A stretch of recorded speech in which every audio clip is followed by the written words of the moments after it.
Well, hello, YouTube. Today we're talking about the reliability of the Gospel of John. Can it be relied on historically? Is it a reliable historical source of information? And today I've got Dr. Lydia McGrew with me, who's recently written a book on the subject. So you can see a lot of your books, Lydia, are super thick and super dense. They've got a whole lot of material in them. Let me actually, I'll make it full screen one more time so you can kind of see. So the title of this one is The Eye of the Beholder, and the subtitle, The Gospel of John as Historical Reportage. And you basically forward a model that says that the Gospel of John can be relied on as a historical source. It's kind of just like straightforward historical reportage. And it's a really excellent book. You've got a couple chapters here that are introductory. You've even got some terms that were really helpful to me to kind of parse some of these different things apart. And it was a very, very good book. So I highly recommend, if you're interested in this subject and the reliability of the Gospel of John, but then also the Gospels more generally, some of her other work is devoted to that as well. And so I highly recommend picking up her work if you don't know who Lydia is. She is a widely published analytic philosopher. She specializes in formal and classical theory of knowledge, testimony, and the philosophy of religion. She received her PhD in English from Vanderbilt University in 1995. She's the author of several books, as I mentioned, including The Eye of the Beholder, which I've got linked in the description of this video. Go pick it up, go check it out. We'll talk about that more today. So the first question that I've got for you, Lydia, is you seem to be on a sort of biblical apologetics kick as of late, at least with respect to your last two books. So why the recent focus on defending the Bible? Right. So, so this is going to do a little more autobiography. I would challenge both recent and kick in that question. So, Tim and I, my husband, Tim McGrew, philosopher Tim McGrew, we have jointly been deeply interested in historical and biblical apologetics for, 35 years. I mean, we just had our 35th wedding anniversary. And then that's even reflected in my publication record as early as 2006. Tim and I, that's like 15 years ago now. 15 years. Tim and I jointly published Responding to Alvin Plantinga, Defending the Historical Argument for Christianity. Then 2009, we published the Argument for the Resurrection of Jesus, Historical Argument for Christianity in the Blackwell Companion to Natural Theology. And so, that's going back a while. And then that is just this very natural connection with the Gospels. Because the approach we took to arguing for the resurrection, we were really defending the reliability of the Gospels, and therefore the idea that the accounts of the resurrection were from the eyewitnesses and what the eyewitnesses claimed. Then, if you come forward to about 2015, so then that's already 6 years ago, I began writing the book Hidden in Plain View. And so that was actually my first book, in a very highly acclaimed book in New Testament studies. Tim had revived that argument for the undesigned coincidences that support the reliability of the Gospels and Acts as well. And so that was my first book. That was published in 2017, which is already 4.5 years ago. And then since then, I've published two more, The Mirror or the Mask, which Cameron was kind enough to have me on to discuss, I believe, last year, and then The Eye of the Beholder, which has received a lot of critical acclaim from Johannian scholars all over the place. So what I've really done is I've really entered the field of New Testament studies along with philosophy in like the past, 5 years. And so now I'm actually publishing professional articles. I just had an article accepted in the Journal of Greco-Roman Christianity and Judaism, recently blind peer-reviewed article on chronology in the Gospels. And I've been invited to speak at the Johannian Literature session at the ETS in November on the reliability of John. So, what I've really done is this is my third field then that I've entered. And as to why, well, as I said, it has this very natural connection with our long-standing interest in the argument for Christianity, the historical argument, the Gospels are a natural connection there. And then I've also found that I can really make some valuable contributions as an epistemologist. You'll see New Testament scholars using even explicitly terms like Occam's razor, ad hocness, multiple attestation, independence. These are all areas of epistemology where I've actually professionally published peer-reviewed articles on this topic. And what I'm finding is that, unfortunately, the New Testament scholars aren't always doing that epistemology in the best way. So by entering the field of New Testament studies, learning it for myself, and then bringing this together, I'm able to do this interdisciplinary work, which is very fruitful. And I think I can really contribute something there, and have really contributed something there. I'm continuing also to do so in my YouTube channel, to the glory of God and the benefit of the church by bringing together New Testament studies and epistemology. Yeah, I just wanted to affirm you in that one of the things that I really appreciate about you and Tim in your contributions in this area, biblical apologetics and just biblical scholarship more generally, is that you're both coming at this from the perspective of an analytic philosophy perspective, if you want to put it in those terms. And I really like that because that's kind of what I'm drawn to just sort of naturally, is like philosophy. And when you're talking about history, this is one of the reasons why history is so kind of esoteric to me. It's like it's a little bit difficult to wrap my head around, because a lot of these historians don't write, or they're not as careful thinkers as I'm used to when I read philosophy books, or someone who's just like an excellent analytic philosopher. I'm accustomed to seeing distinctions and laying things out systematically and making sure that your argument follows from the premises and all of that. And as you mentioned, some of these epistemological principles that are sort of embedded in these works and people are appealing to, and sometimes those can get abused, they can get used in the wrong way. And as someone who's a philosopher with a philosophy background, you're less prone to making these sort of basic philosophical logical mistakes, or these sort of logical fallacies that can happen to anybody. I mean, bias is something that can happen to anyone. It doesn't matter who you are. Even analytic philosophers are susceptible to the same thing. But the whole point is that I really appreciate your work, because you two are coming at this from the perspective of a philosopher, someone who has this background. I think that's so valuable. So let me ask you this, and this is related to the last question in a way. So you and Tim, you've both been interested in defending the Bible for many years, and but this recent book is all about the Gospel of John. So why turn from sort of defending the reliability of the Gospels more generally to focusing in on John in particular? Right. Well, so I didn't know originally when I wrote The Mirror or the Mask, which we discussed last year, when I was starting to plan it, that I was going to do a separate book on John. And I thought about it. And what happened was I decided that there was so much additional material concerning John because of additional scholarly questions about John, including authorship, just the authorship issue in itself. There's a huge literature on for John, but also Yeah, you've devoted a reliability whole chapter to that as well in this book. and an appendix too. Which is I also wanted to say, I mean, you tackle so many different topics related to John in this book. I mean, you literally could have split this book into about 6 different books, and it would have been worth purchasing each one individually, because each one of them I think is so valuable. But anyways, it's just another plug for the book. I keep hitting this microphone. Thank you. Another plug for the book. Thanks.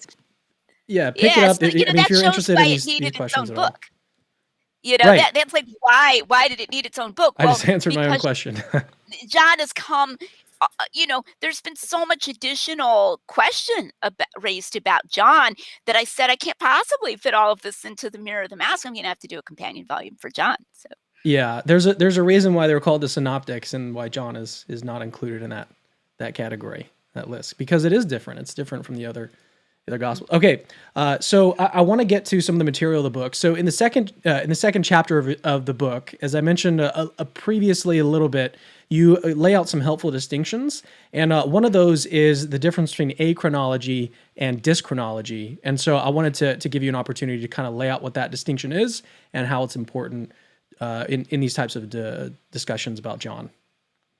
Yeah, and that's, by the way, what my most recently accepted article is about too, is this distinction. So, achronology, as I use that term, it's something that's been recognized by biblical scholars for a while using a different term. They'll often say topical organization. That would be a form of achronology. So A meaning not, that letter A, and then chronology is the idea is that the author is not attempting in the author's intention to indicate what order things took place in by the order that he narrates. He might narrate in an order, but he's just saying, like we might say, yesterday I did this and I did this and I did this, and we're not intending to say that that's the order I did the things in. Or the author might not be intending to indicate how long it took. He might just say, I did this, and after that I did this, and that might almost accidentally sound like it only took a short period of time, but he's not intending to say that it only took a short period of time. Those are two different kinds of achronology. It's just the absence of explicitness in chronology. Now, chronology can be implied. An author may intend to imply it. So the issue lies in the intention of the author. What's he trying to do?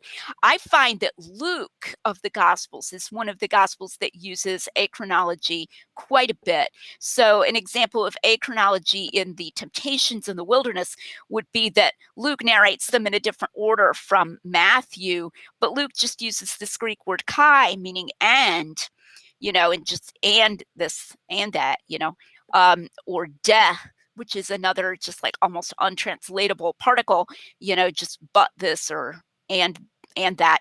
And so he's not necessarily saying that Jesus had those temptations in that order. And then also in Luke 24, he gets kind of in a rush, especially beginning in verse 44, and kind of narrates all these things like in just a few verses. But that doesn't mean that he's saying that it all happened on that day. And so I would give that an achronological interpretation. Dyschronology, DYS, in contrast, is if the author is actually intending to change the chronology. So, if somebody said, I did this and then I did this and I did this, and he knows he really did it in a different order, but he's trying to give the impression that he did it in an order that's different from the real order. So, for example, in the movie Chariots of Fire, they have Harold Abrams meeting his wife earlier than he really did in literal history, and it's just a movie, so they know that it's just partly for entertainment, and that would be a case of dyschronology. And so gospel scholars will sometimes use a phrase like, this person moved this event, and it's ambiguous. And so you have to like inquire more or read See, that's more why I love to the find out distinctions. what they meant. Yeah, it's so important to get these distinctions, make them clear, and in exactly what you're arguing. That's yeah. There's just so much good in that, in making it clear exactly what you're trying to say and argue, because that way, your argument or your assertions can be analyzed at a much deeper level. So it's really good to be clear about what you're arguing. So let's bring this back to reality. So in the Gospel of John, at the very beginning of it, you see Jesus's ministry doesn't necessarily start, but the cleansing of the temple happens a whole lot earlier in John than it does in the Synoptics. And this is one of the areas where I've heard people like William Lane Craig even argue that this kind of like non-chronological narration was a common sort of convention in these ancient times, and this is based on some of these other authors. And I'm sure that you can talk a whole lot more about this than I can. But I wanted to bring this distinction to a very particular issue, and then kind of get your thoughts on it. When it comes to the cleansing of the temple and where it's placed in the Synoptics versus where it's placed, or where it appears, I'll use that term, where it appears in John, how does this distinction help us in understanding this issue? Well, I think it helps us in understanding what scholars are saying.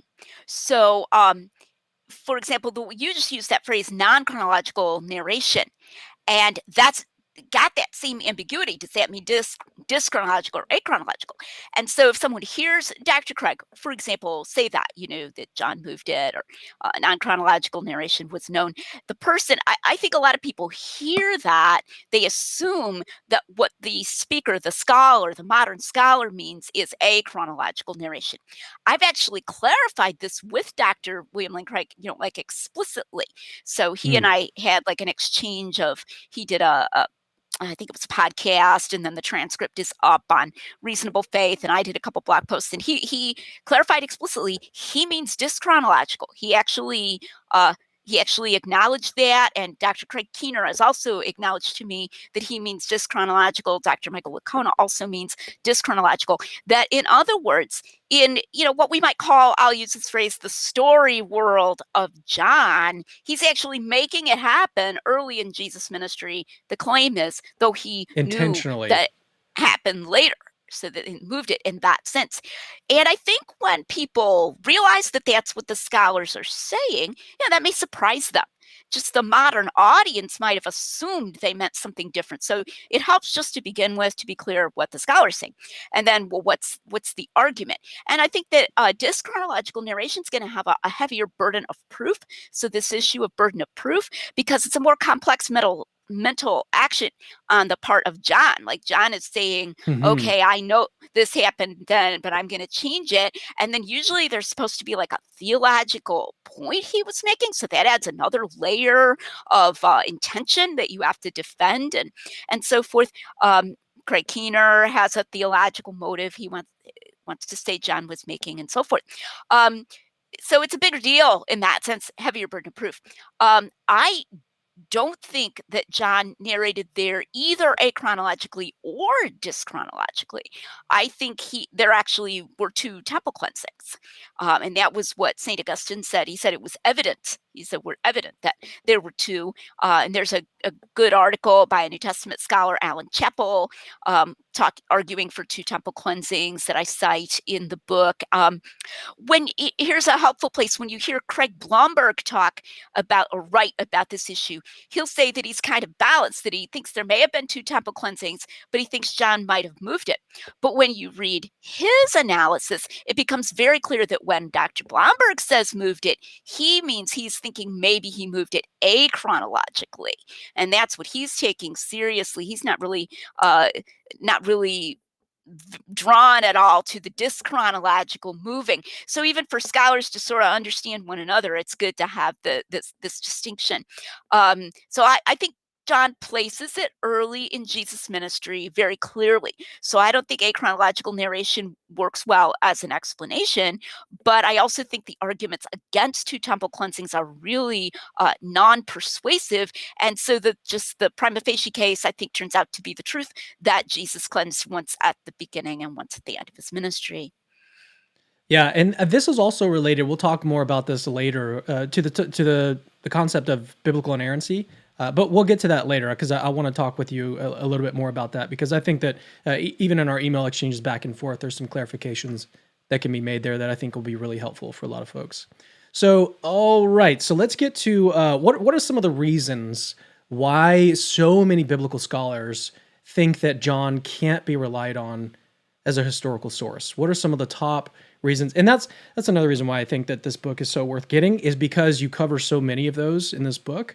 But I wanted to give you an opportunity to kind of mention some of these. Don't respond to them yet, but we'll get some of your responses a little bit later on. Obviously, in the book, you respond to everything. So if you're interested in a much more fuller account of how Lydia thinks about these issues, then definitely pick up the book. But and by the way, she's not trying to sell this book. That's not the point of this interview. The point is the ideas, and so I'm talking about the value of this book. It's not. No one's trying to sell you anything. This is just extremely valuable stuff to me. So, anyways, all right, continue. The YouTube channel is free, so subscribe to me. It's not monetized or anything. I get no money from it, so please subscribe. It's the content.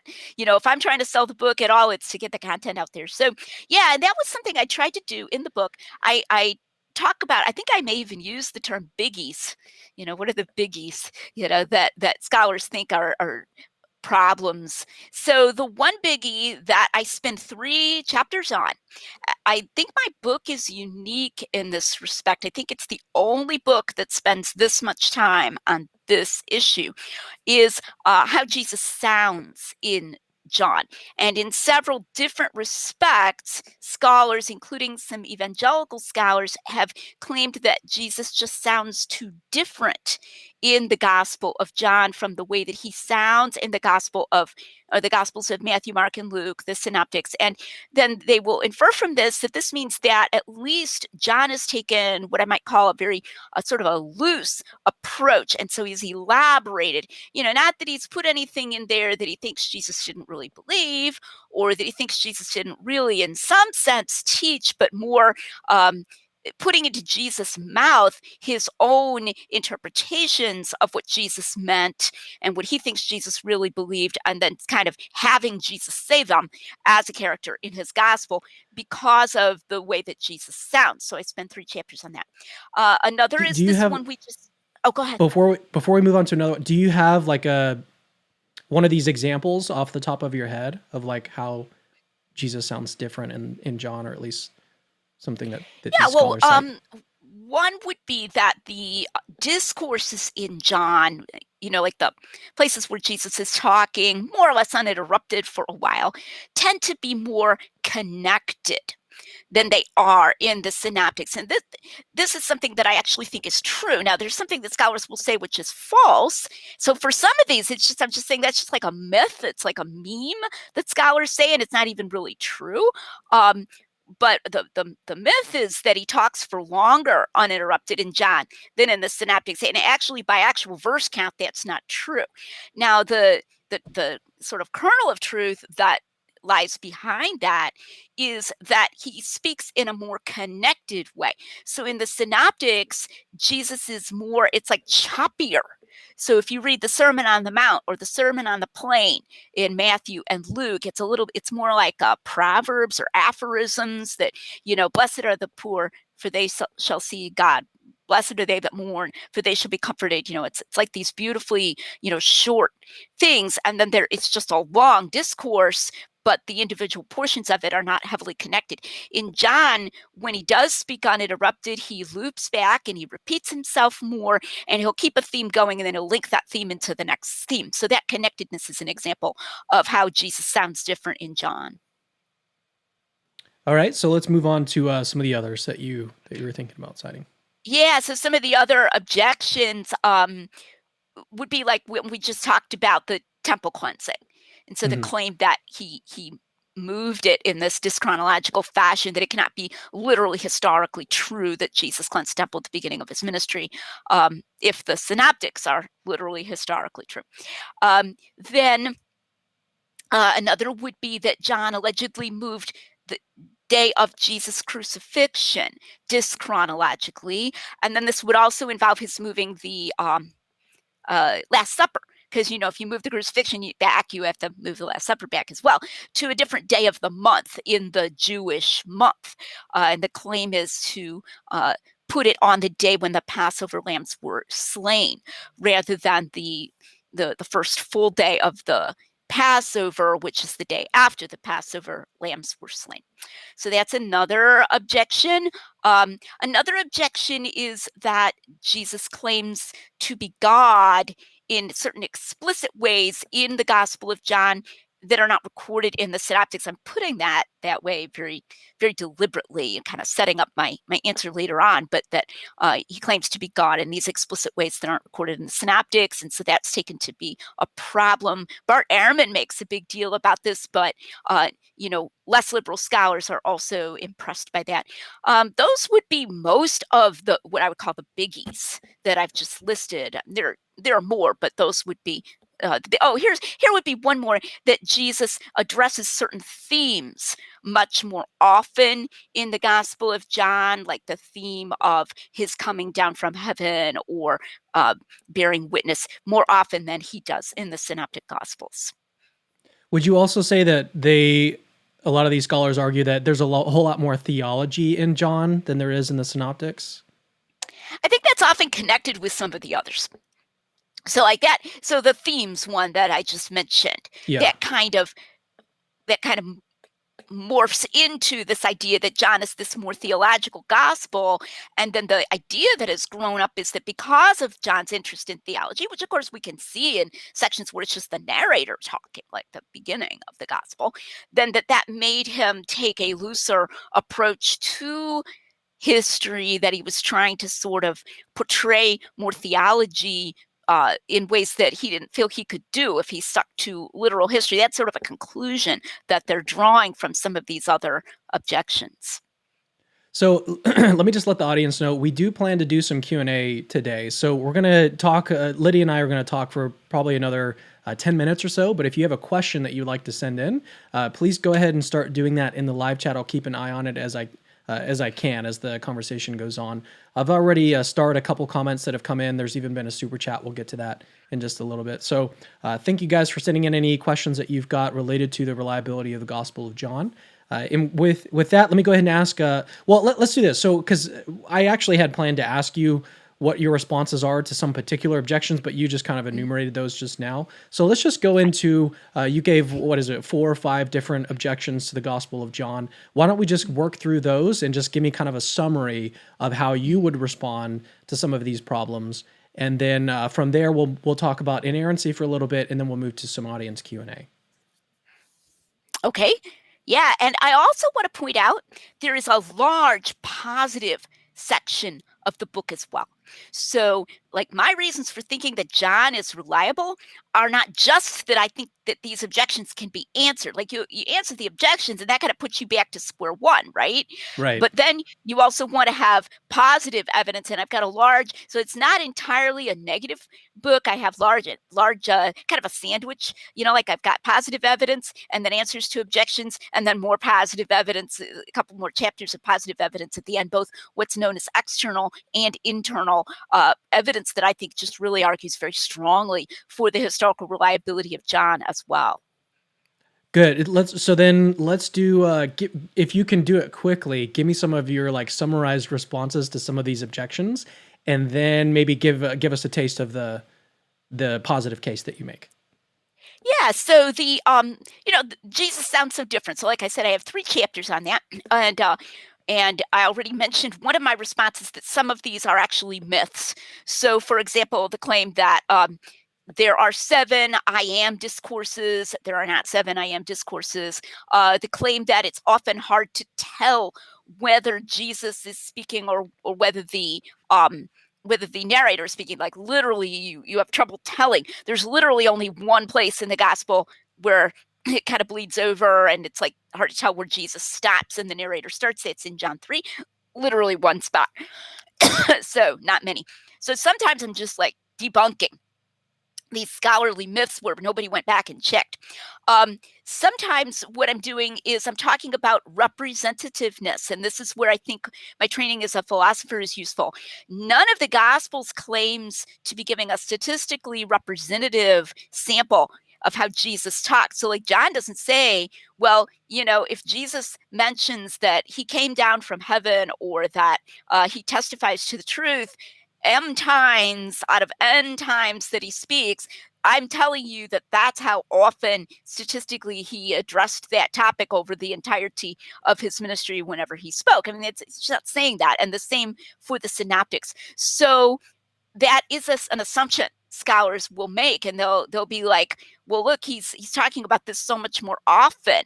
And it's like, that's just a selection from completely historical material to report. John is reporting, in some ways, completely different incidents. So if we don't assume statistical representativeness, then there's no conflict between the Synoptics and the number of times Jesus addresses these topics and John and the number of times or the percentage of times he addresses these topics. So that's one example. Another way I respond is to introduce... Oh, go ahead. Yeah, I would love to talk about that a little bit. I just want to make sure that the audience picked up on what you were arguing there. Is that you're saying in the Synoptics, just because Jesus may talk about some theme or some topic less in the Synoptics, that doesn't mean that because he addresses it more in John, that John is therefore unreliable or anything, because he's not trying to, John wasn't trying, or really none of these gospel authors were trying to give a statistical representation of how often Jesus brought up some point. Like, that is not what the goal was. The goal was right. Yeah. Yeah, and even in like at the end of John, it says if we were to account everything that Jesus said and done, like it would take up too many books to even like write down. So there's no way that it could be. Oh, at least there's some internal evidence that it couldn't be, or at least that was not the intention, was to be some kind of like representative, statistical. He weren't like no one was counting how many times Jesus mentioned some topic, and it was like, okay, he mentioned this, he mentioned this 300 times, and his ministry was 3 years, so we've got to make sure that we mention it, X amount of, like, that was not the goal. Right. And so that removes, part of that objection.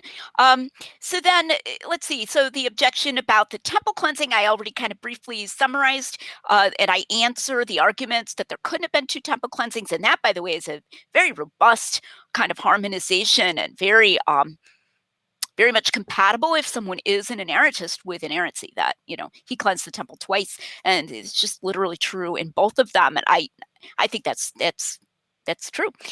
Similarly, now for the day of the crucifixion, I pick up on the work of Craig Blomberg here, and I don't even add a whole lot to it, except that I just emphasize some things even more than Blomberg does. But he's done very thorough work on this, that John doesn't even really appear to be saying that Jesus died on the same day that the Passover lambs were killed. And I know that's going to come as a surprise to some people. They've heard, oh, well, John has Jesus, die on the day the Passover lambs were killed, and then the Synoptics have him die on the next day. And Blomberg has argued, I think, very persuasively, and then I just emphasize certain parts of his argument. It's not even true. One of the most striking things about this is that John literally never mentions Passover lambs. It's like astonishing. People will be astonished. The closest is that John the Baptist says, "Behold the Lamb of God that takes away the sins of the world." But not only is that not at the time of the crucifixion, it's also not mentioning the Passover. The lamb could be a lamb for another feast, even, that John the Baptist mentioned. So if John was trying to make out that Jesus was killed on the day the Passover lambs were killed, he's so subtle about it that most of his readers probably missed it, which would make it kind of pointless. And so I don't think he's doing that at all. So this is like a harmonization. And I actually think it's very convincing of John and the Synoptics. So let's see, which one have I not done? Well, you've talked about the cleansing of the temple, but your proposal is that there's two cleansings, right? Let's talk about that just a little bit more. Why do you think that that's plausible? Well, let's just start with the fact that John says when Jesus did it at the beginning, and the Synoptics said he did it at the end. So, I mean, on the face of it, you put them together and there's two. So, I mean, I know that sounds like, oh, it's really naive, but I think we should just kind of start with what's the prima facie case. The prima facie case is that there were two. But the other thing is, people think of this as like uncannily similar. And that's one of the things that I answer. I have videos, like I have a whole series of free videos on the temple cleansing. So if somebody wants to go watch those, please do. And I think I made a playlist of them on my YouTube channel. So if you don't want to buy the book, watch my temple cleansing series. But people get the idea that they're uncannily similar, like as if the very same things were said and that kind of thing, to where it would just be weird for it to happen exactly the same way twice. And that's not true. They're only about as similar types of events. So a couple analogies I'll make, like I've gone a couple times to an abortion clinic and stood outside and held a sign from like the same organization at different times of year. And you could describe it in generally similar terms, but it was, more than one time. Or like the, more sort of controversial example, the George Floyd protests in 2020, you have the same kind of thing happening on multiple occasions. And so it's similar here. Jesus was engaging in an act of some kind of symbolic protest of what was going on, and beyond the terms and the descriptions required for it to be that same kind of protest of kicking people out and so forth, it's not really uncannily similar. And Chappell does a good job of pointing that out in his article in JETS as well. So I just don't think that the arguments that are brought to say, oh man, this really couldn't. And then there's also something that I call a priori history, where they'll say, they wouldn't have let Jesus live beyond this if he had made this disturbance in the temple so early. We really shouldn't sit back and say like this wouldn't have happened. I think when you read the Gospel of John, where his ministry does continue after that, I don't think anybody just reading the Gospel of John by itself would have said, oh, that's crazy. Why did they let him live for all that time afterwards? The only reason that people are bringing this up and saying they wouldn't have let him live for that long is because we've got a different time given in the synoptic gospels. But the objection as it stands is supposed to be even an objection just to how it goes in John.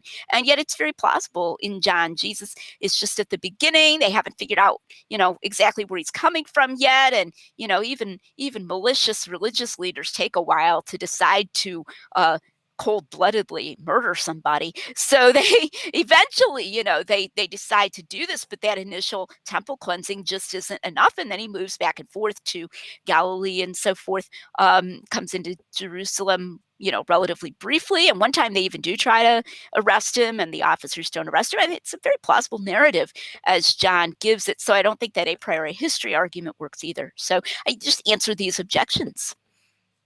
Do you think that the only alternative here is to take a dischronological approach to the Gospel of John? Is that the only other like viable alternative to? You mean as opposed to? Yeah, right.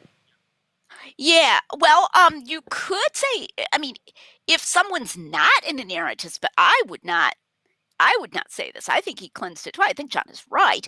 But I suppose if someone's like just a secular scholar, he might argue that John's just wrong. But then we get into, like you just made a mistake. But then you get into the issue of authorship. Like if John is actually John, it's hard to see how he could have made a mistake on something by that many years, right? I mean, you'd think he'd remember whether it was at the beginning or the end if he was actually a personal disciple of Jesus. So I suppose, if you were like a more liberal scholar and you thought it was written by the Johannine community and it wasn't really written by the apostle, then you could say, something got lost in translation and the Johannine community got confused and put it early in the so I mean, you're talking about like logical possibilities, but I don't think that's a good solution at all. I just don't see any problem with two temple cleansings, really. Okay. Well, let's turn on to one of the other objections, or one of the other arguments was that Jesus, his claims to divinity are a little bit, well, not just a little bit, they're a whole lot stronger in John. So yeah, let's talk about that one, and then let's get to your positive case. Just for a little bit. Yeah, that was the one I forgot. I was like, I know I'm forgetting something. Right. And I think it's really important to point out that in the core of it, that's really just an argument from silence. And that's not always how it's worded. Sometimes the way it'll be worded is, well, in the synoptics, Jesus is like hiding his deity. Right? That there's this positive idea that the synoptics portrayed Jesus as being really reluctant to reveal that he's God. And I don't think that's true. I think that's confusing the fact that in the synoptics, Jesus is he's careful about where he reveals he's the Messiah. Because in Galilee, they wanted to force him to be king. It's interesting, that's in John. So something Blomberg has pointed out is that's a kind of John like explaining the synoptics. Like, why is Jesus so cautious about talking about being the Messiah? Well, because we find in John 6 that they thought he was going to be an earthly king. But being the Messiah and being God are not necessarily the same things. So he's cautious about where and to whom he declares himself to be the Messiah. But it doesn't follow that, it's not like we have a passage in the Synoptics where Jesus says, now I don't want anybody to know I'm God. Be sure you don't tell anybody that I'm God. He never does that. He sometimes tells people not to say that he's the Messiah. So I think that distinction is helpful. That what we really have here then is just an argument from silence, that you just don't have these completely different scenes. They're completely different scenes in John. So it's not like it's the same scene, but in the Synoptics, he doesn't mention he's God. And in John, he doesn't. They're completely different scenes in John where he says, I and the Father are one. Before Abraham was, I am. And then they try to stone him. And those scenes just don't occur in the Synoptics. Bart Ehrman, the skeptical scholar, is very overt about the way in which this is an argument from silence. He'll say, surely if the Synoptics had known about this, they would have said this. And how could they not? And I think that assumes that the Synoptics had the same goal that John had, or that we might have had, like, what's the strongest thing I can narrate that will show Jesus being God? And what's the strongest thing that he said? Oh, yeah, that, I and the Father are one, or before Abraham was, I am, I better put that in there. We don't know that Matthew, Mark, and Luke sat down and said, this is my goal, is to narrate the strongest thing I can think of that shows that Jesus is God. So again, this can just be a matter of selection from historical material. And this is a way in which the philosophy also comes over into the biblical studies. My husband, Tim, has published a professional article on arguments from silence. It's so important in history how, there are some arguments from silence that are fine. Like, there's not a dragon in this room because I don't see a dragon in this room because dragons are really big and I would see a dragon. But in history, when you use it to discount a positive statement by a positive source, that's not good, because we have all sorts of incidents in history where, like, an account that you would think would include Lincoln's Emancipation Proclamation, and it doesn't. So our estimates of, surely someone would say this, turn out to be wrong. So I think once we recognize the nature of that objection, we can kind of set it aside and just say, no, John's just telling about something that the Synoptics did not tell about. All right, let's turn to the topic of inerrancy just for a little while. And first of all, I want to point something out that you've said this in the book, so I feel comfortable talking about it here. Here's actually just a quote. I consider it plausible that there are some minor errors of fact in the Gospels. And so a lot of people know this, and you've talked about this on other YouTube channels, is that you don't identify as a biblical inerrantist in the traditional sense.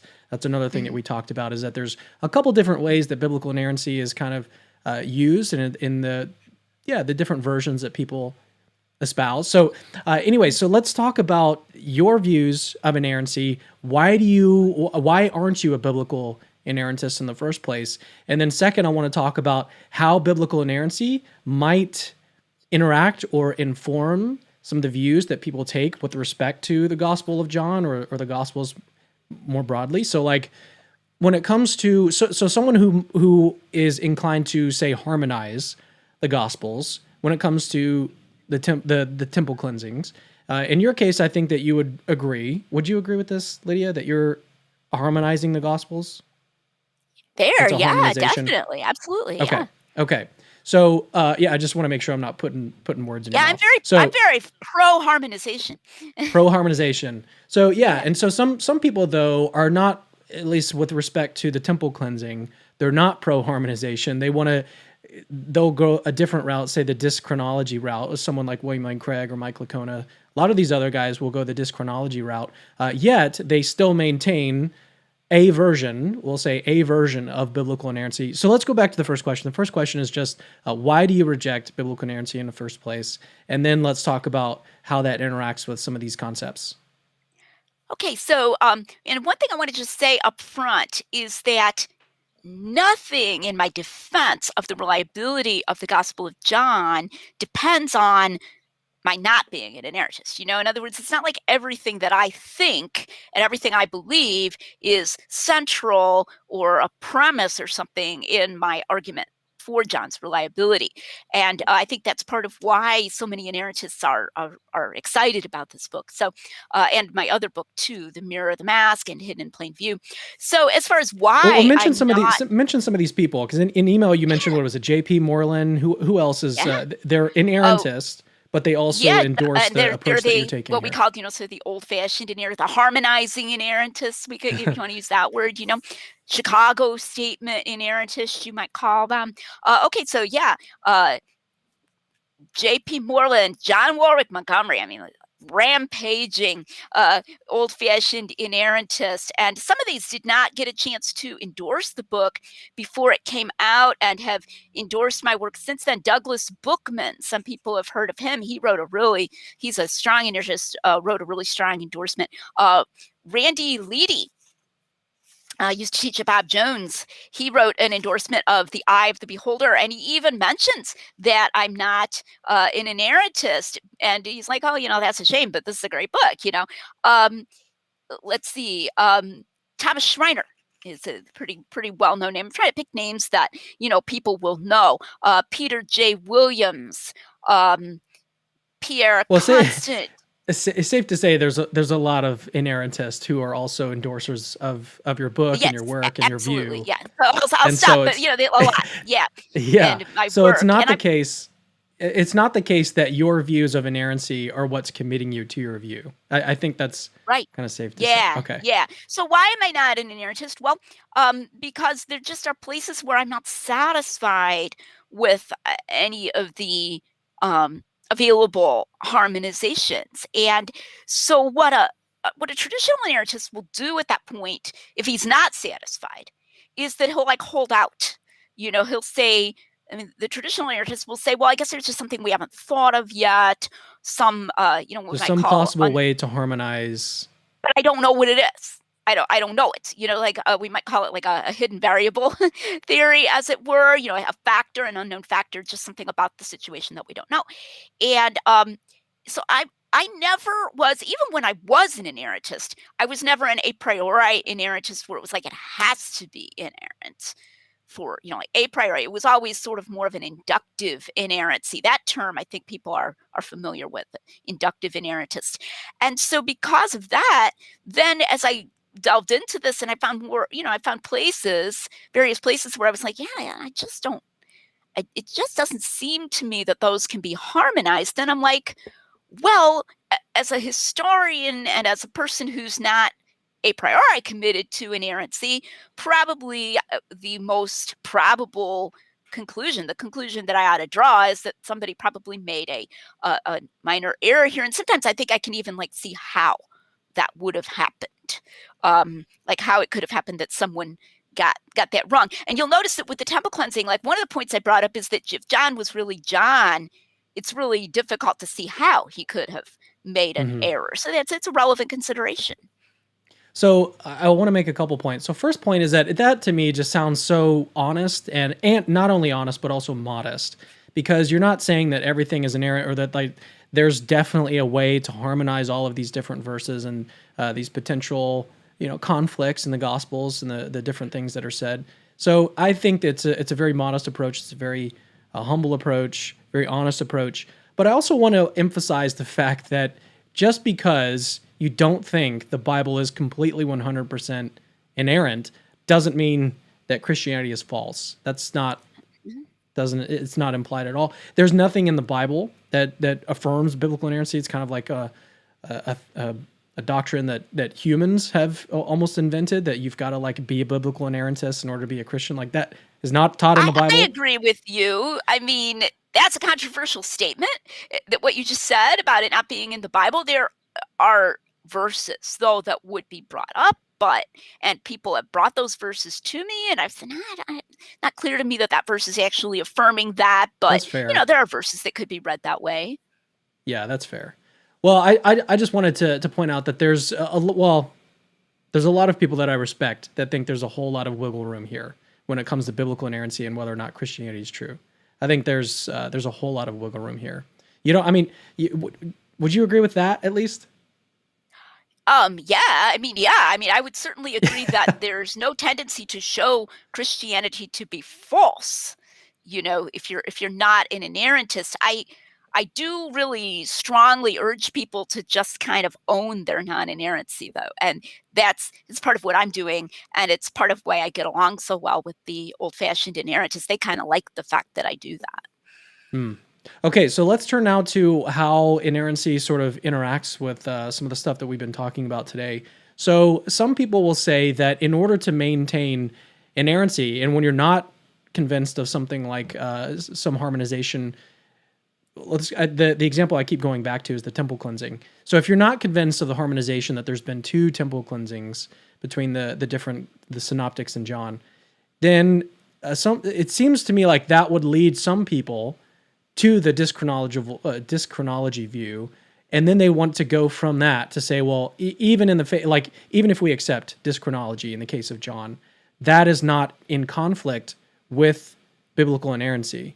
To me, that's like one way that these two concepts are interacting here. So what are your thoughts on that? Can someone who holds that John was being dyschronologist, he was placing events purposefully in a different timeline than the rest of the gospel authors, can someone who holds that view still maintain the traditional view of biblical inerrancy? No, absolutely not. And especially since you put in the traditional view, it's going to be a big redefinition. And, in Well, Alice in Wonderland, Humpty let's talk Dumpty, about the he says he definition. can make words, mean something different if he wants to. You can define a word however you want. I could define Presbyterian to be compatible with credo baptism instead of paedo baptism if I wanted to, but it's not what a Presbyterian has previously been, So then let's talk about the definitions of these terms. So what is meant by the traditional view of biblical inerrancy? Like, what's a quick definition of that? Yeah, so I'm thinking there of something like the Chicago Statement, and also, I wanted to note the Chicago Statement on biblical inerrancy was followed up by the Chicago Statement on biblical hermeneutics, and some people are not aware of that. And that second statement was written explicitly after Dr. Robert Gundry, published his commentary on Matthew, in which he brought this view that Matthew had changed a lot of things and even made up like a lot of stuff in the infancy narratives.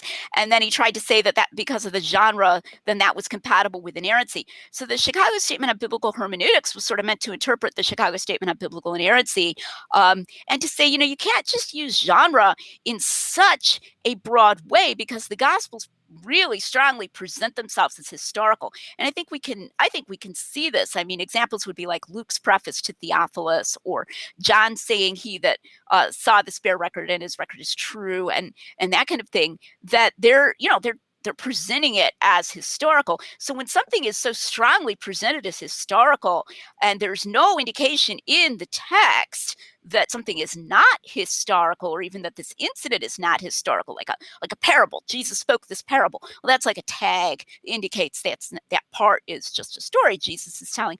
But without that, then to try to just use the word genre is incompatible with the goals that biblical inerrancy was intended to secure. And so, like, one of the goals was reliability, historical reliability in books that present themselves as historical.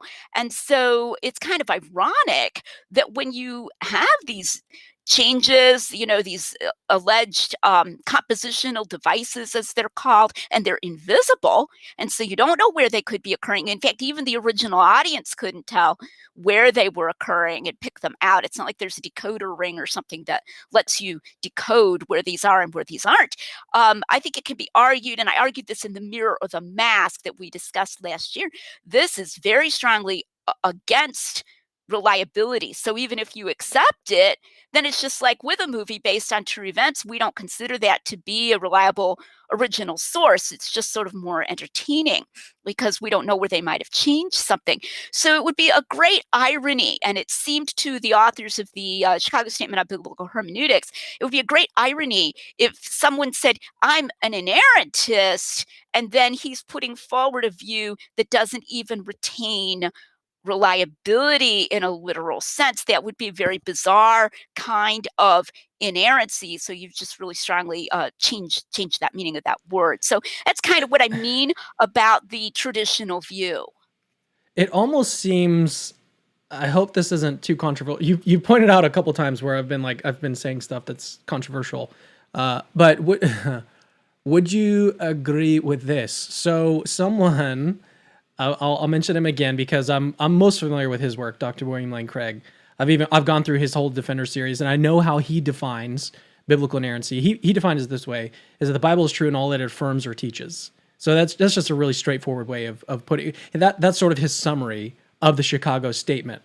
I'm pretty confident that's what his view is. that it's just the Bible is accurate or true in everything that it affirms or teaches. So if it's not actually teaching something, so I think what Dr. Craig would say is that it's not teaching that this is the chronology of what happened. That wasn't John's intent. He wasn't trying to teach that this is exactly the line of events. And so I think that's one of the ways that he would try to maintain. So here, I'm getting to my question though. So my question is, it seems to me like what your view is that someone, in the case of someone like Dr. Craig, who accepts the dyschronology view, is that you would prefer, or at least you think that the right view for him to have is to reject biblical inerrancy, at least in the traditional Chicago statement and the follow-up Chicago hermeneutics. You would say that his view commits him to deny that doctrine, and he's just got to kind of own up to that. Would you agree with that? Yeah, I'd say he's already rejected it. I mean, Okay. I guess what I'm trying to say is he's just not admitting it. I mean, I'm sorry to have to put it that way, but that's there's a two-part interview that it hasn't gotten a lot of views. I was just looking at it yesterday, and if you want to link it for interested readers, I did with Dr. Phil Fernandez, who's a very strong old-fashioned inerrantist on inerrancy and my view and some of these other views, and it was really interesting. It went for a couple hours. We broke it up into two parts and so forth, and we got into all of this. And basically what these guys, and there's a lot of them out there, and what they're saying is that someone who takes that view is already rejected inerrancy, but he wants to keep his card. So you got your card. I'm so and so is an inerrantist, and you don't want to give up your card. So then you just define the term in this teaches. Okay, take teaches for example. It's not teaching it. Okay, but he's narrating, he's portraying it. Or if it's a dyschronology view, it's not an achronology view. Then the idea is that in John's gospel, Jesus cleanses the temple early in his ministry, and propositionally, that's false. It doesn't correspond to reality. So now what we're doing is we're waffling on the word teaches. It's like he says it in his gospel that it happened early and it's false, but that wasn't really his higher point. So that wasn't Lydia, really his deeper point. This is why I brought this up. This is why I put this question in here, is because I think that this might actually be like at the root of some of the disagreements between you and other Christian apologists or Christian scholars. I think this point right here is like, you want to maintain inerrancy, but this is your view. And that view kind of commits you to rejecting biblical inerrancy. But a lot of people don't like that because they want to, well, in the terms that you used, they want to hold their card. They want their card still. They still want their card. Sure, but there are historical disagreements too. And so this is something I want to bring up. And this is I'm sort of being fair to them, and I'm also sort of being fair to me. Okay. There's a blog post out there, and as far as I know, it's still out there, in which Dr. Licona says that he is not driven by theological considerations. He says, I'm a historian. I cannot allow myself to be swayed. And it's funny, I think myself that when he wrote this, he thought I was an inerrantist. I think when he first wrote this, he didn't know yet.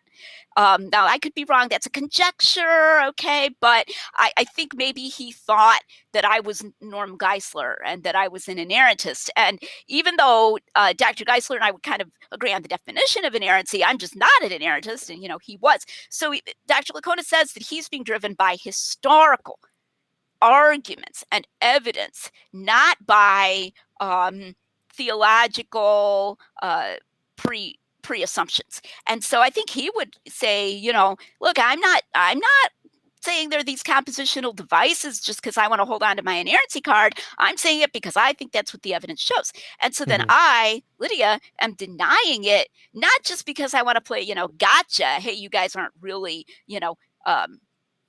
inerrantists, but because I argue that the historical evidence doesn't support that. So that's what the mirror or the mask was about. I was like, no, these compositional devices didn't exist. No, the Gospels didn't use them. Even if they had existed, the Gospel authors wouldn't have used them. It's like wrong historically on the evidence. So, that's where I think the argument ultimately needs to go. And I wouldn't want it to seem it's not going to die here on this. Definitions, terms, that kind of thing. I think that's so fair. Thank you for bringing that up. Okay, so let's do this. So let's turn to some audience Q&A. I've already got some pulled up in the live chat, but I did want to give you the opportunity to go. If you need to take a break, go ahead and do that. Yeah, I'd like to take a break for just a few minutes, and I'll be back. Great. So I will talk to the audience myself for a little bit. And what I'm going to do while we're waiting for Lydia to get back is tell you guys about a little conference that we have coming up, which is the Cc V1 Apologetics Conference, August 26th to 28th, 2021. So if you're watching this live, it has not happened yet. We've got it's coming up quick. It's like 2.5 months, and it's going to be here. It's crazy. Well, let me just give you an idea of who's going to be talking. We've got Josh Rasmussen, Luke Barnes, Cy Gart, Lee Strobel will be there, Liz Jackson, Trent Horn, you may have seen before on YouTube's, Alex O'Connor, Braxton Hunter, both going to be there in person, debating God's existence. It's going to be amazing. These are the speakers that we've got lined up. If you want to see more of that, just pause the video there. Anyways, so wanted to let you guys know if you're interested in joining us for this conference, head over to the Capturing Christianity website. I don't know if I've got that actually pulled up, but the topic of the conference is, by the way, God exists. So all of the different talks are going to be centered around that subject. Got a lot of really cool stuff. Obviously, the debate is probably going to be the most one of the most sought after events that's going on. That'll be on the Friday night. That will be the only thing that we live stream, but everything else will have to be in person if you want to attend the event. So while we're waiting for Lydia to get back, I'm going to go through some of these comments. If you know what, if you have a question for me, feel free to ask it here. Obviously, I'm not the one that wrote this book. The Eye of the Beholder has a different name here at the bottom than this. Does not say Cameron Bertuzzi. It says Lydia McGrew. So I won't be able to answer a lot of these questions, but I'm happy to take one if you have for me while we're waiting for Lydia to get back. We also did get a super chat come in from Caleb Jackson. That will be the first one that we get to. Thanks for sending that in, Caleb. And then we'll get to some of these questions. I have officially ran out of things to say. So we're just going to kind of hang out and, oh, there she is. That was perfect timing. All right, she's coming back in. I think she's just putting her headset back on. There we go. That was perfect timing. I literally ran out of things to say, and then you sat back down. Perfect timing. Okay, let's get to some questions. We've got a lot that have come in. This one from Caleb Jackson from very early on. He says, Dr. McGrew, when do you date the Gospel of John, and what do you believe John's relationship is to the Synoptics in terms of independence? Thank you. Cool. So I date it within the lifetime of John, the son of Zebedee, the apostle. I try not to be dogmatic. I tend to accept the patristic evidence that he was elderly when he wrote it. So then that's gonna put it, probably 80 to 100, but I try to give a kind of a broad window in there. Now, there are those who've argued for a pre-fall of Jerusalem date pretty strongly, but my thought is that if it's written by John the apostle and he can remember the Jerusalem before the fall of Jerusalem, then that's the important thing for explaining the data, that this is a person who's really familiar with Jerusalem before the fall, not necessarily written before the fall of Jerusalem. And then as far as independence, I think he was familiar with the Synoptics. I think he had the Synoptics. In fact, I think he was looking at certain things and saying, I think that's been adequately covered. So sometimes the parables, this is when I think I only put in a footnote as an objection to John's historicity, because it's just such a weak argument that there are no parables in John. Those like the story kind. He has metaphors. He has extended metaphors like the vineyard. I am the vine and you're the branches. But none of this, a certain man had two sons, kind of a parable where Jesus tells this whole story. And that's actually used as an argument against John's historicity. And this again takes us to this question of representativeness, that John is not saying, hey, I better have, parables about as often as Jesus actually told parables, or, that's not his goal. And I think that kind of is an example of where he saw, like, we got tons of parables in the Synoptics. I don't need to tell any more parables, but at the same time, he's looking at that and he's saying, gee, why don't you tell about Jesus washing our feet? that was this really deep moment. I want to be sure to tell about that. So in that sense, I think he's dependent in the sense of wanting to complement them. And that actually gives us a chance to find a lot of these undesigned coincidences and things where they actually mesh together really well because he's giving us all this additional material. Here's a question from Edwin. This is a very insightful question. He says, thank you for your super chat, by the way. He says, hello, Dr. McGrew. You mentioned that John doesn't move the day of the crucifixion, but why does he use the phrase day of preparation of the Passover? So I have a discussion of that, and one of the interesting things is that he uses the word the day of preparation in a different verse. I don't have my Bible open right now to have the exact verse number, but without the word of the Passover. And then he has the phrase preparation of the Passover as well, and they're both in the crucifixion scene. And in the other place, he clearly means Friday. And in fact, paraskeue in modern Greek still means Friday. So the day of preparation actually came into the Greek language to mean Friday, from this Jewish custom. And the Synoptics used the word preparation, that it was Friday. So it would seem odd if John were using the word in one verse of the Passion, the crucifixion narrative, to mean that it was Friday, the word preparation. And he clearly does because of the concern about not leaving the bodies on the cross over the Sabbath. It's a preparation for the Sabbath. It's Friday, day before the Sabbath. And then in a different verse, if he meant by it that it was, a different day of the week, like, Thursday, but was a preparation or might, for all we know, have been a different day of the week, or it doesn't matter whether it's Friday or not. That's not what he means. Then he means it was just a preparation for the Passover. And so if he seems to mean Friday by paraskeue, it's more reasonable to take him to be doing that consistently, which means that when he says the preparation of the Passover, then a very reasonable interpretation is the preparation of the Passover week, because the Feast of Unleavened Bread then continued in Passover week. In other words, as we would say, like the Friday after Thanksgiving or something like that, the Friday in Passover. And that's reasonable interpretation and gives him a univocal use of that word. Okay, let's go to another question from Caleb P. He says, kind of an odd question for Lydia, but which gospel is the most historically reliable? Oh dear. Yeah, I would not want to have a competition there.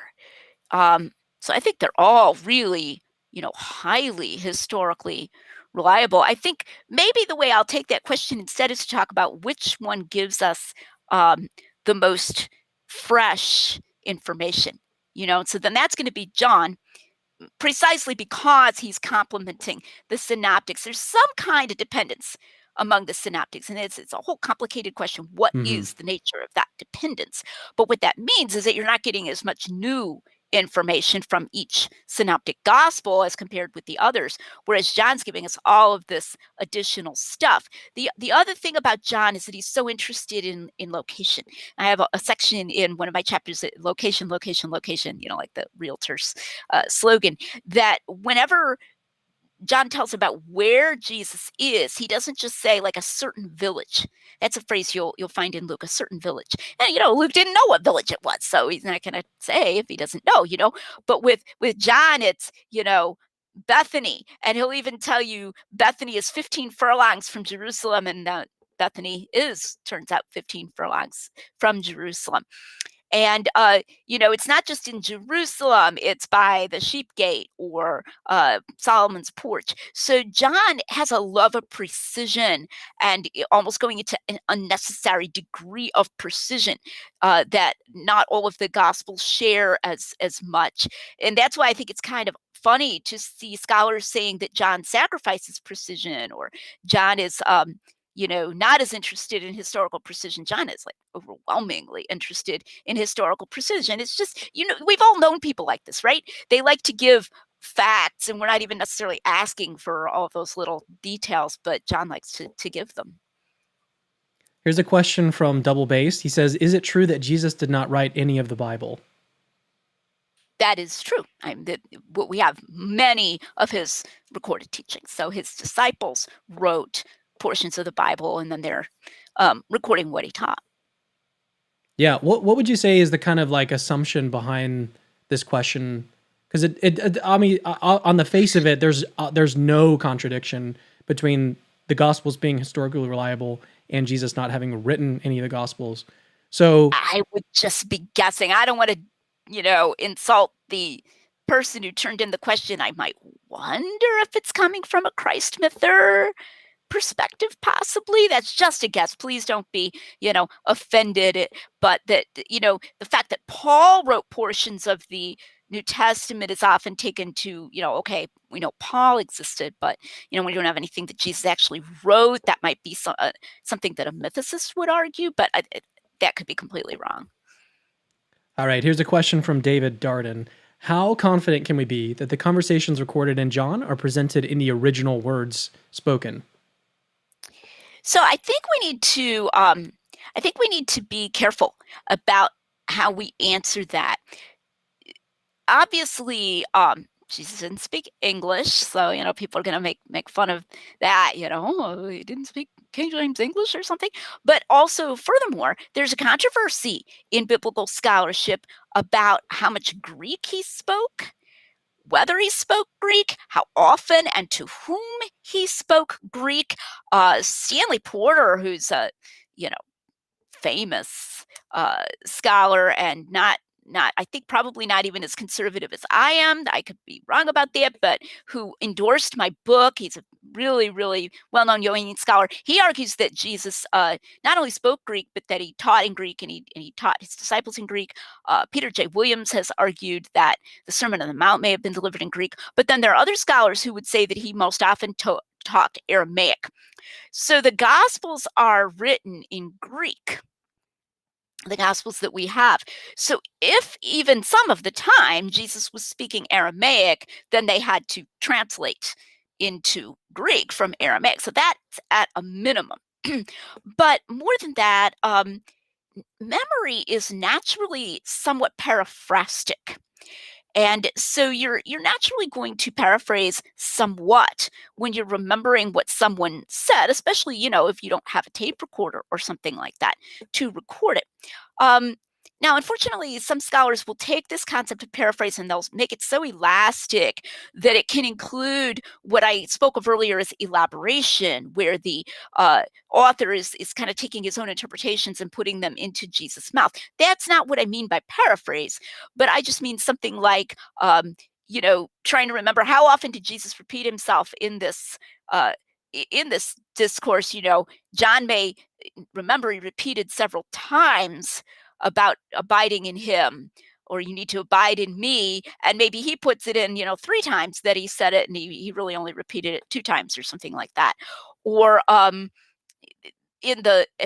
Jesus' baptism, one gospel records Jesus saying, the Father from heaven saying, "This is my beloved Son," and another records him saying, "You are my beloved Son." And this is so trivial. I can't believe what a big deal Bart Ehrman makes about this. Of course, Bart Ehrman also adds, "This day have I begotten thee," which is almost certainly not in the original text of the gospel and inserted by a scribe, but "you are" versus "this is," that's something that if I were speaking to one of my children, I might say, "This is my most practical child," and then someone might remember it and think I actually spoke to her. "You are my most practical child." But either way, I'm saying it for the benefit of the hearers. This is trivial wording difference. So there are all kinds of ways in which the authors can be paraphrasing in this historically recognizable way.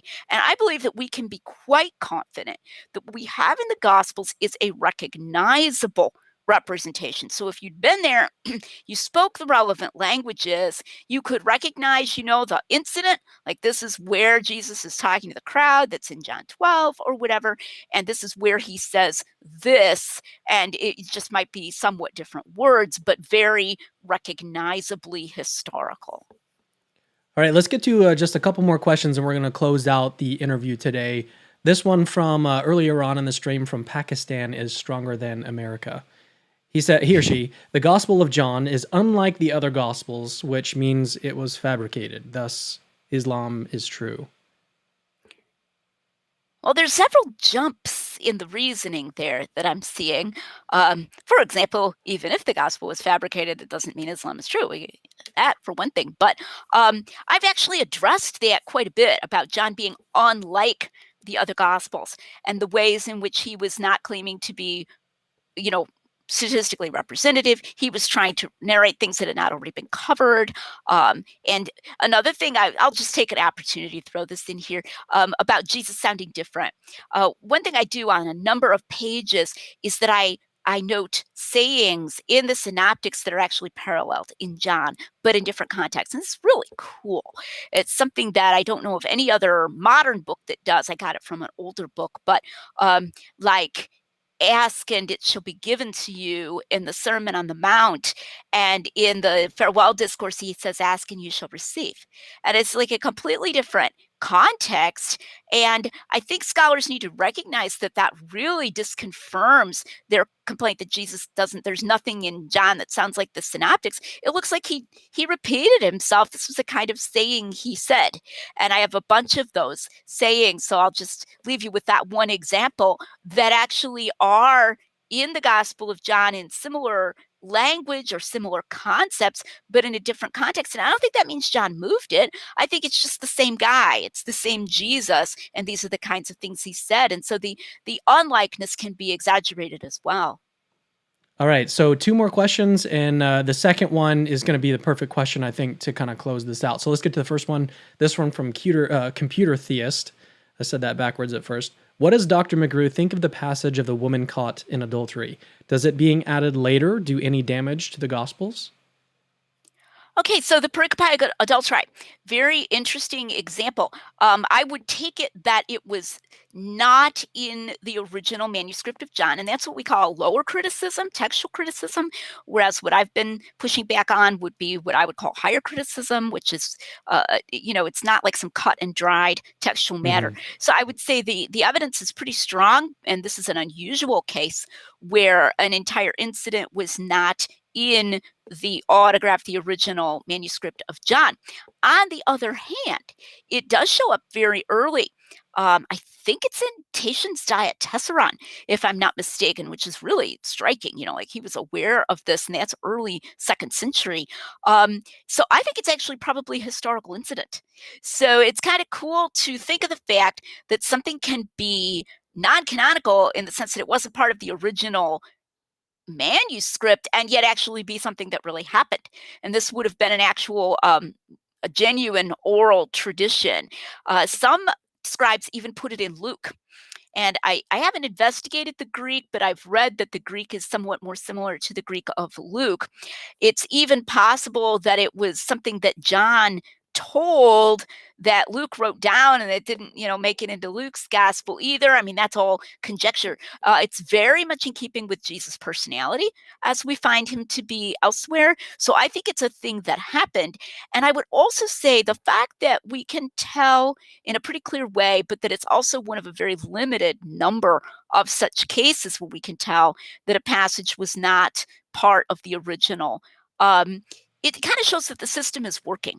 That in a sense, the scholarly system of just lower criticism, textual criticism, allows us to make these decisions in a pretty good and reliable way, which gives us confidence in the remaining portions that are part of the original, that at least look as though they were part of the original manuscripts.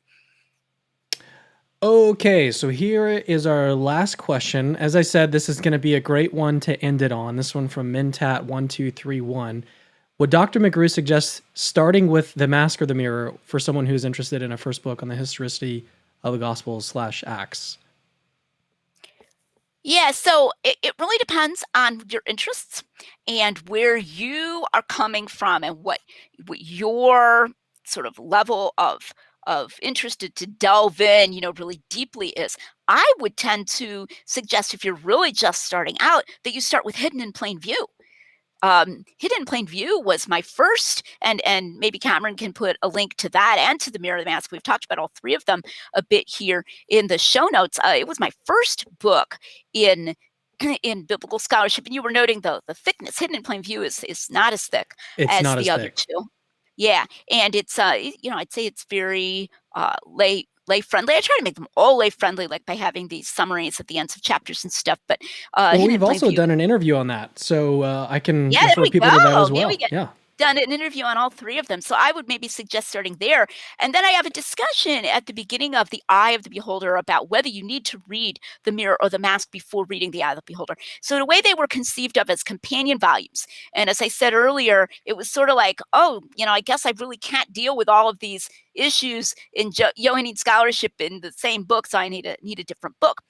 But that's part of why I have like a couple chapters at the beginning where I do some review of some of these terms, like the achronological, dyschronological, and so forth, is to make The Eye of the Beholder a standalone volume, so that if you want to just read that, you can. On the other hand, let's suppose that you're inclined to accept some of these views that Cameron's been bringing up, like the dyschronological view or the compositional device views and this kind of thing that some of these other scholars have brought up. And you've heard, well, these things were just accepted at the time, and that's just what the authors are doing. That's dealt with thoroughly in The Mirror or the Mask. So that would be the place to go for a thorough treatment of that. And then that's kind of a ground clearing operation, so that when we come to The Eye of the Beholder, I can say, well, I have answered that genre claim that they were in this other genre. So if that's something you're interested in, then you would want to go to The Mirror or the Mask. But if not, you could just start with The Eye of the Beholder, or you could start with Hidden in Plain View and read all three. Yeah, and then also make sure to go visit her YouTube channel. I've got that linked in the description of this video as well. This book is super good. All of the books are really, really helpful, really insightful. You've got some great, as I mentioned, I'll just reiterate this as we close it out today, is that I so appreciate the fact that you and Tim come at biblical scholarship, and this is the same for someone like William Lane Craig, who's also a philosopher, is that you come at this from a very analytic perspective. You make some helpful distinctions that just make things a whole lot clearer. And that is so important, so valuable to me, is to really get clear on these issues and what's really being argued. So I just, again, can't highly recommend the books enough for people who are interested in these topics. And I'm just so appreciative that you made the time to come on today. So thank you so much, Lydia. Is there anything that you'd like to leave with the audience? Christianity is true. I'm reading it on your hat. But also the Gospels are reliable, and the evidence supports that. You don't have to just assume that. You don't have to just, get that from because it's really important to you or something. You can actually see that from the evidence, and that's something I've really tried to argue as a philosopher. And thank you so much for having me on to discuss all of this today, Cameron. Excellent. Thank you guys for tuning in today. We will see you in the next Capturing Christianity video. See you guys later.